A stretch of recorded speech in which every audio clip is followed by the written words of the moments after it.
Bagaimana sih caranya supaya kita bisa mengendalikan pikiran kita supaya baik-baik terus nih? Agar yang datang ke hidup kita yang baik-baik juga. Emang bisa? Bisa, asal tahu trik ini. Kita bahas yuk.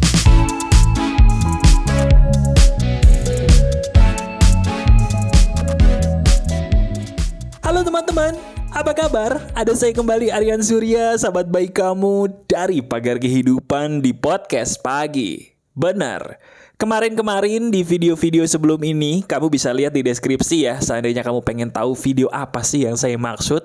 Di video sebelum ini, saya itu udah ngebahas banyak hal yang membuat kamu sebagai penontonnya merasa takjub ya. Karena apa? Karena ternyata bisa loh mas ya. Kita menguji pikiran kita sebagai kekuatan yang bisa membuat doa-doa kita seizin Tuhan jadi lebih gampang untuk terwujud. Karena coba deh, kamu setuju gak sih? Sehebat apapun kita berdoa, haruslah kita berbaik sangka dulu dengan pencipta kita. Setuju ya? Nah kalau kamu setuju, pertanyaannya, kamu setuju nggak kalau yang namanya menjaga pikiran baik-baik itu sebenarnya nggak gampang? Kalau memang kamu sama seperti saya, pengen menjaga pikiran yang baik-baik supaya tetap awet, yuk kita praktekin. Saya punya beberapa cara nih yang bisa langsung kamu uji sekarang juga. Ayo deh. Gini, ciri khas dari saya sebagai sahabat kamu di Pagar Kehidupan itu selalu sama. Saya harus membuat kamu jadi tahu dulu. Kenapa sih kok kita, selama ini kita sebagai manusia tahu nih berpikir positif, berpikir yang baik-baik itu bagus ya. Tapi kenapa kok diri kita sebagai manusia suka susah gitu loh kalau disuruh berpikir yang baik-baik? Coba, sekarang saya ingin kamu seperti biasanya, sebagai sahabat Pagar Kehidupan, kita harus berhenti menunjuk atau menyalahkan orang lain. Tapi coba sekarang sambil kamu menonton video ini atau mendengarkan suara saya, lihatlah ke dalam diri kamu sendiri. Coba sambil lihat ke dalam diri kita sendiri, saya mau tanya dong. Kenapa menurut kamu nih, berpikir yang baik-baik itu tidak semudah yang dikatakan orang? Apa yang menjadi penghalangnya buat kamu? Katakan dalam hati secara jujur apa adanya. Apa jawabannya? Nah, jawaban yang kamu keluarkan di hatimu secara jujur, itu percaya atau tidak, beda-beda loh bagi tiap orang. Saya ulangi, setiap orang itu punya alasan masing-masing yang membuat mereka tuh susah buat menjaga pikiran yang baik-baik. Nah sekarang coba lihat diri kamu sendiri.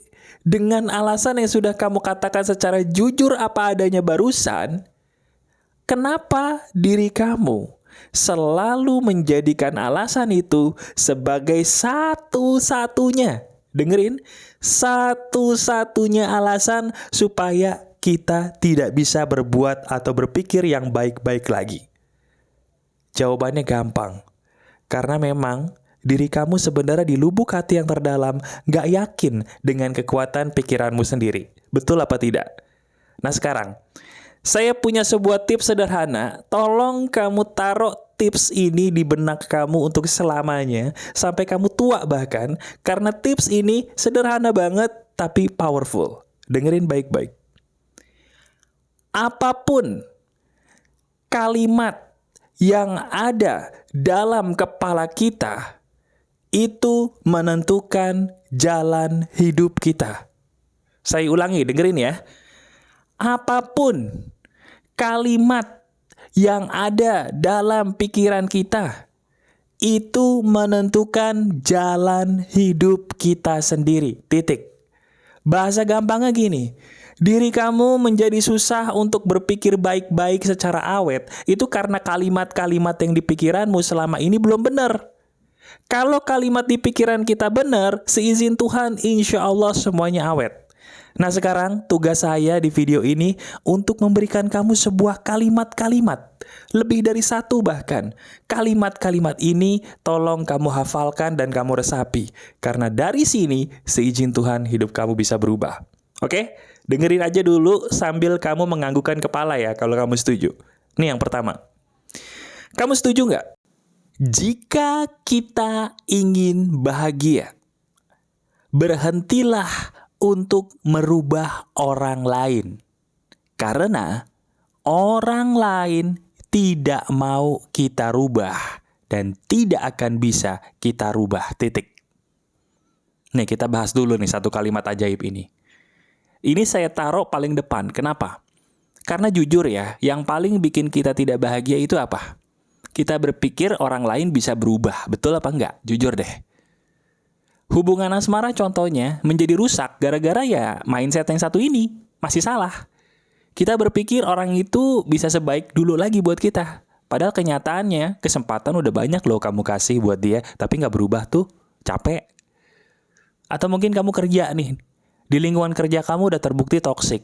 Bahkan kamu sahabat pagar kehidupan udah lama ya, udah tahu nih bahwa Mas Aryan kalau saya tanya gini pasti jawabannya sama. Disuruh berhijrah atau pergi dari lingkungan yang toksik. Tapi entah kenapa diri kamu selalu berpikir bahwa saya bisa merubah mereka jadi orang lebih baik. Saya bisa memberikan mereka kesempatan. Barangkali suatu saat atasan saya tidak merendahkan saya lagi, tidak membuat saya jadi tidak nyaman lagi, atau mungkin saya suatu saat bisa mendapatkan di kantor yang sama gitu ya, tempat kerja yang sama, lingkungan yang tidak setoksik dulu lagi. Akhirnya kamu nunggu tuh. Nunggu aja, tiba-tiba udah masuk masa pensiun. Akhirnya stres, atau mungkin masa pensiun masih jauh, cuman penyakit kamu mohon maaf lebih banyak daripada sebelumnya. Pernah kayak gitu? Pernah atau tidak diri kita putus asa karena kita berpikir merubah orang itu bisa. Padahal faktanya, dengerin baik-baik, kamu tidak akan bisa merubah orang. Karena orang tidak akan bisa kita rubah, sebab mereka tidak akan mau kita rubah. Orang bisa berubah kalau mereka menyediakan dirinya untuk berubah. Sama seperti kamu. Kamu berubah bukan karena saya, tapi kamu mau berubah karena dirimu sendiri mau untuk berubah. Jelas? Itu yang pertama. Yang kedua, ini juga penting nih. Bahkan pernah saya bahas kemarin di live streaming saya di setiap hari Minggu jam 9 malam ya. Saya bahas begini. Ini kalimatnya nih. Berhentilah untuk mencari kebahagiaan yang belum terbukti bisa membuat dirimu bahagia. Kebahagiaan itu ada pada sesuatu yang terbukti sudah membuatmu bahagia. Saya ulangi kalimatnya, nanti baru saya jelasin maksudnya ya. Dengerin baik-baik. Berhentilah untuk mengejar sesuatu hal yang kamu pikir itu bisa buat kamu bahagia.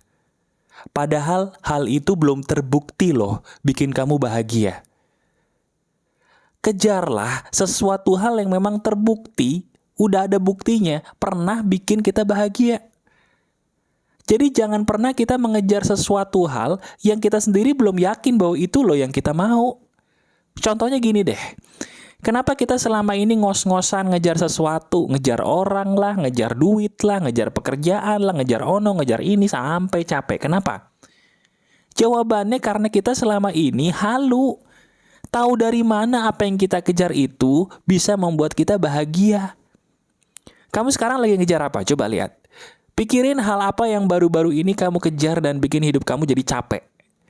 Nah coba sekarang katakan sama saya, pernah nggak kamu menemukan sebuah bukti nyata bahwa hal yang kamu kejar sampai kamu capek nih, emang benar bisa bikin kamu bahagia? Kenapa kamu ngejar orang itu sih? Tahu dari mana orang itu bisa bikin kamu bahagia seperti dulu lagi? Kenapa kamu kejar pekerjaan itu sih? Kenapa kamu tidak memberikan dirimu sendiri untuk pekerjaan yang sudah Tuhan siapkan buat kamu? Kenapa ngotot harus kerja itu? Tahu dari mana pekerjaan itu bisa bikin kamu happy? Hah? Kenapa sih kamu harus mengejar sesuatu hal seperti yang kamu mau terus? Apakah diri kamu yakin bahwa yang kamu mau itu yang betul-betul kamu cari selama ini? Mana buktinya? Saya ulangi, mana buktinya? Ada buktinya nggak? Nah itu loh masalah kita. Kita selama ini berpikir yang baik-baiknya jadi nggak bisa awet. Kenapa? Karena kita mengejar sesuatu hal yang kita pikir bikin kita happy. Padahal enggak, itu halu. Coba sekarang lihat apapun yang di depan kamu sentuh deh. Apapun yang ada di depan mata kamu, barang milikmu atau orang yang kamu sayangi, coba kamu lihat dia dan katakan, terima kasih, saya sudah memiliki dia. Terima kasih saya sudah memiliki ini. Saya kasih tahu ya, kabar buruknya begini. Kita baru merasa kehilangan ketika sesuatu itu pergi dari hidup kita. Orang yang paling berharga adalah orang yang telah pergi dari hidup kita. Biasanya kita lelah untuk merasakan seberapa berharganya orang lain buat hidup kita di saat orang itu masih ada. Kita terlalu sombong, terlalu pongah untuk mengatakan bahwa dia adalah orang yang bagus untuk hidup saya. Begitu dia pergi, baru kita merasa kehilangan. Di saat itulah hidup kamu akan sengsara. Berhenti ya, gak usah ngejar sesuatu hal yang belum terbukti membuat kamu bahagia. Nikmati ke arah mana Tuhan membawa kamu. Itu loh yang terbaik. Jelas? Yang ketiga, yang terakhir tapi paling penting. Ini masuk akal nih. Apapun yang kamu makan, apapun yang kamu minum, seperti itulah bau mulutmu. Ini perumpamaan ya. Perumpamaan nih. Perumpamaannya bagus nih. Apapun yang kamu makan, apapun yang kamu minum, seperti itulah bau mulutmu. Setuju? Maksudnya apa, Mas? Apapun yang kamu tonton, apapun yang kamu dengar, apapun yang kamu bicarakan, seperti itulah kondisimu saat ini. Kalau kita pengen jadi orang yang baik-baik pikirannya, jauhin dong apa yang kita tonton yang membuat kita jadi berpikir yang gak baik-baik. Nonton layangan putus tentang orang selingkuh yang mikirnya jadi takut diselingkuhin mulu. Paham? Jangan dengerin lagu patah hati terus, karena kalau kita dengerin lagu patah hati terus, yang di pikiran kita tentang patah hati terus. Nonton video YouTube, wah keren. Tapi kok yang ditonton orang-orang ngeprank aja. Kalau yang di prank itu seneng mah gak apa-apa. Kalau yang di prank itu marah-marah sampai sedih, nanti kamu berpikir, oh gitu loh cara bercanda yang bagus. Akhirnya apa? Kamu nyelakain orang. Nanti dapat karma buruk. Hati-hati ya. Hati-hati. Hati-hatilah dengan apa yang kita lihat. Hati-hatilah dengan apa yang kita dengar. Hati-hatilah dengan apa yang kita bicarakan. Kalau kita punya temen nih, yang kerjaannya ngomongin yang jelek-jelek terus, tolong ya jauhin deh. Please. Tolong jauhkan. Kenapa? Karena kita akan menjadi seperti apa yang kita bicarakan, seperti apa yang paling sering kita lihat, dan seperti apa yang paling sering kita dengar. Itulah maksud dari perumpamaan. Kita akan menjadi bau mulutnya persis seperti apa yang kita makan dan apa yang kita minum. Hati-hati, dirimu bertanggung jawab penuh dengan kebahagiaanmu sendiri. Perhatikan apa yang kamu tonton, apa yang kamu dengar, dan dengan siapa kamu berbicara. Itulah yang akan membentuk takdir atau nasib kehidupanmu sendiri. Berhati-hati ya, berhati-hati. Kalau nggak percaya, lihat deh. Lihat, film apa yang paling sering kamu tonton, itulah kamu. Benar nggak? Coba renungin. Lagu apa yang paling sering kamu dengar, liriknya mirip nggak dengan kisah hidup kamu sekarang? Renungkan. Ngeri ya, tapi itu benar. Masih ada kesempatan loh kamu untuk berubah. Tuhan itu baik. Ngasih izin kamu ketemu video ini. Berubah yuk. Berubah. Masih ada waktu. Oke? Teman-teman, itu sebenarnya hal yang paling basic, paling dasar yang bisa saya bagikan kepada kamu. Kalau seandainya kita ingin menjaga pikiran kita supaya tetap di jalur yang baik-baik nih. Supaya apa yang datang ke hidup kita pun tetap yang baik-baik. Nah, sekali lagi, kalau kamu suka dengan topik seperti ini, berarti kamu harus subscribe Pagar Kehidupan. Dan kalau kamu sudah subscribe Pagar Kehidupan, kamu pengen mendengarkan topik yang membahas ini lebih dalam lagi, bisa. Caranya gimana? Lihat deskripsi. Di deskripsi ada beberapa video yang saya taruh yang warnanya, nuansanya, pembahasannya kurang lebih sama seperti ini. Lengkapi video ini dengan video itu ya. Dengerin Pagar Kehidupan tuh nyantai aja. Sambil kerja, sambil tidur, tapi resapi, renungkan, dan yang paling penting, praktekkan pelan-pelan dalam hidup kamu. Seizin Tuhan, hidup kamu akan berubah loh. Dicoba ya, ini menarik nih. Oke? Masih ada saya, Aryan Surya, sahabat baik kamu selalu dari Pagar Kehidupan. Tetap keep the spirit, keep sharing, and keep loving. Bye-bye.